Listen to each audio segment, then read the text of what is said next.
такі Адам Міцкевіч? Вядомы паэт, чым знакаміты? Справа філаматаў, паэма «Пан Тадэвуш», крылатае выслоўе «Літва – мая айчына». А ці ведалі вы, што Міцкевічу страшна няшчасціла ў каханні? Што ў жыцці яго была спроба самагубства і што ён усур'ёз захапляўся містыкай, за што і застаўся без працы. Канец 1798 года. Навагрудскі адвакат Мікалай Міцкевіч разам з цяжарнай жонкай Барбарай паехаў святкаваць раство да родзічаў у Завосе. Там і нарадзіўся Адам. Пупавіну яму перарэзалі над кнігай, каб стаў вучоным чалавекам. Так яно і выйшла. Праўда, настаўнікі ўвесь час скардзіліся на кепскі почырк Міцкевіча. А калі ён напісаў першы верш, оду спачування пагарэльцам, юнаму паэту не паверылі. Сказалі, верш такі цудоўны, што ты не мог напісаць яго сам. За хлусню пасадзілі ў карцер. Усё жыццё Адаму не шанцавала ў каханні. Першая драма разыгралася ў студэнцкія часы, калі ён пакахаў Марылю Верашчаку. Бацькі не збіраліся аддаваць сваю красачку за беднага студэнта. Мужам Марылі стаў граф Путканер. Міцкевіч хацеў з ім страляцца, але граф выказаў мудрую стрыманасць. Разбітае сэрца пацана лячыла Караліна, жонка ўрача з Коўна, пакуль Адам не заспеў яе з іншым і ў гневе ледзьве не пераламіў яму галаву падсвечнікам. Наступная няўдача здарылася ў Маскве ў час высылкі па справе філаматаў. Тут ён пазнаёміўся з Каралінай Яніш, дачкой прафесара медыцыны. Яна была паэткай, а Міцкевіч вучыў яе польскай мове. Калі Адам пасватаўся да Караліны, ейны заможны дзядзька сказаў: «Выйдзеш за Міцкевіча, пазбаўлю спадчыны». І ўсё ж упарты Адам ажаніўся па перапісцы. Яшчэ ў Маскве ён пазнаёміўся з Марыяй Шамановскай, слыннай піяністкай. У яе была дачка Цэліна. Прайшло 15 гадоў, Міцкевіч жыў у Парыжы і сумаваў.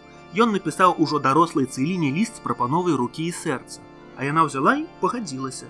Прыехала ў Парыж, згулялі вяселле, нейкі час маладзёны былі вельмі шчаслівыя. А потым з'явіліся дзеці, грошай катастрафічна не хапала, у Цэліны выявілася псіхічная хвароба.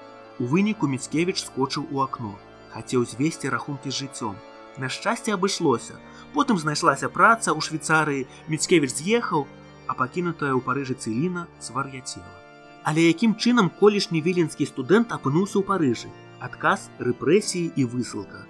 Ва ўніверсітэце Адам Міцкевіч і аднадумцы заснавалі таемнае таварыства філаматаў і філарэтаў. Марылі пра лепшую будучыню для Беларусі, пісалі вершы, нічога крымінальнага. Аднак знайшоўся адзін дзяржаўны таварыш Навасільцаў, які вельмі хацеў выслужыцца перад расійскім імператарам.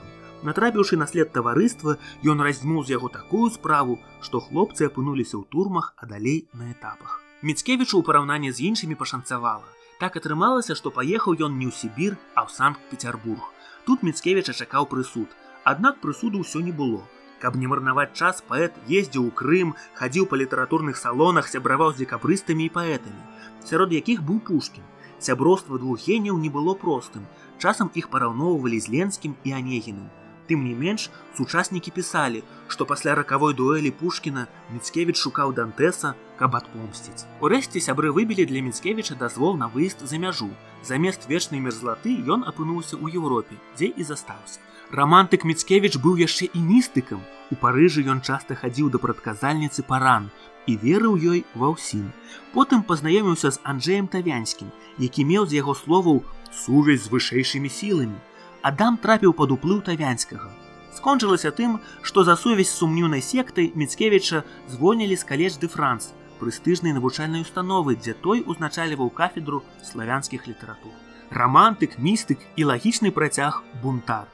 Міцкевіча хвалявала пытання свабоды нацый.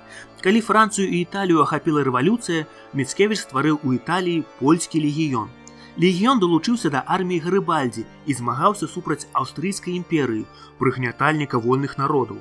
Калі ў 1854 годзе пачалася руска-турэцкая вайна, палякі арганізавалі легіён ужо ў Турцыі, гэтым разам змагаліся супраць Расіі. На той час Міцкевіч застаўся адзін, жонка памерла. Нядоўга думаючы, ён паехаў у Турцыю змагацца. Але яго патрабаванні бянтэжылі нават палякаў. Ён хацеў, каб легіён дзейнічаў самастойна, без замежных кіраўнікоў, а яшчэ хацеў стварыць асобны габрэйскі легіён. Напэўна, ва ўсім гэтым было больш рамантычных парываў, чым палітычных інтрыг. Тым не менш, некаму Адам Міцкевіч падаўся небяспечным. У тым жа 1855 годзе паэт раптоўна памёр. Было яму 56 гадоў.